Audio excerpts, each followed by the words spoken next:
Selamat datang ke channel ini. Jangan lupa tekan butang subscribe dan aktifkan lonceng agar anda tidak ketinggalan dengan isu-isu semasa, dan sila tinggalkan pendapat anda di ruang komen. Pada tahun 2020 saya telah menulis beberapa pandangan mengenai masa hadapan Anwar Ibrahim dan bagaimana Anwar boleh menjadi Perdana Menteri. Salah satunya di pautan ini. Ia bukan suatu perkara yang mudah. Sebagai seorang kerajaan ketika itu, bukan sesuatu yang mudah untuk menulis berkaitan Anwar. Nampaknya ramalan saya tidak jauh tersasar, bahwa Anwar boleh menjadi Perdana Menteri dengan bantuan UMNO jua. Walaupun ramai tidak bersetuju dengan pandangan tersebut, namun begitu rakyat Malaysia khususnya generasi muda tidak ramai tahu liku-liku kehidupan Anwar khususnya dalam politik.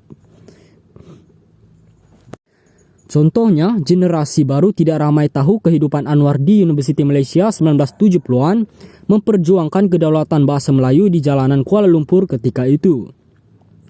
Begitu juga kejayaan Anwar membuka mata kerajaan terhadap kemiskinan di Baling pada awal tahun 1970-an dengan menganjurkan demonstrasi besar-besaran. Ketika menjadi Presiden Angkatan Belia Islam Malaysia ABIM, Anwar dipilih sebagai satu-satunya pemimpin belia yang mendapat kepercayaan oleh kerabat Raja Saudi dalam mengembangkan syiar Islam di Malaysia melalui pertubuhan antarabangsa seperti The International Institute of Islamic Thought dan pelbagai pertubuhan Islam berpusat di Arab Saudi di mana Anwar turut dilantik sebagai pengemudi. Rangkaian kepimpinan Islam inilah yang menguatkan hubungan Anwar dengan dunia Arab khususnya di Turki, Arab Saudi dan negara-negara Islam Afrika. Sebab itulah kemasukan Anwar ke dalam UMNO pada tahun 1981 telah mengubah perkembangan Islam di Malaysia daripada pendidikan sekular kepada pendidikan Islamik melalui ABIM. Tadika ABIM, malah Yayasan Anda turut mempunyai cawangan di Kota Kinabalu, Sabah pada tahun 1980-an.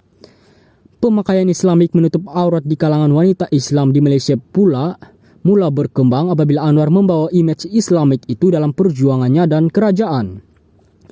Islam tidak pernah mati dalam jiwa Anwar, misalnya pada tahun 2010 di komunitas Salihara, di mana Anwar berkata, "Saya bangga sebagai seorang Muslim dan saya committed dengan prinsip Islam.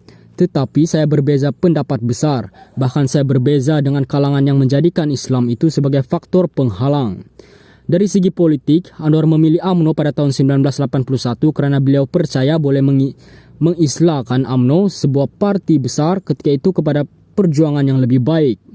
Dengan perubahan semasa dan gandingan Anwar Zahid, adakah suatu masa kelak Anwar akan kembali memimpin UMNO? Koleksi ucapan Anwar bertajuk Menangani Perubahan 1989 tidak pernah berubah. Selama lebih 30 tahun Anwar membawa panji-panji perubahan atau islah atau lebih popular reformasi.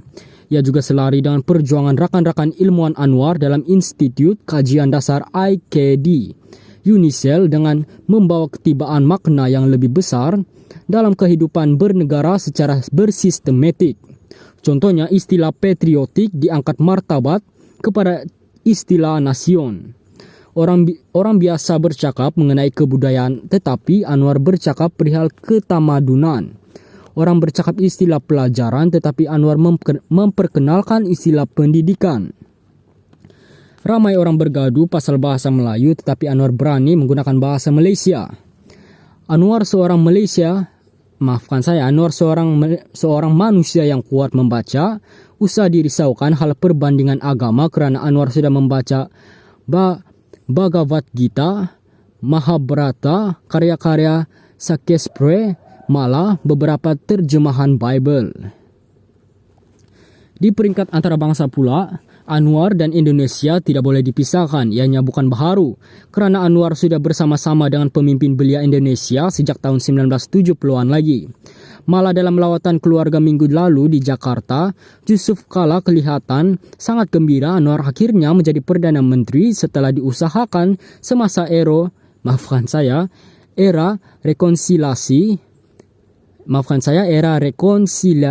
rekonsiliasi hampir 10 tahun dahulu.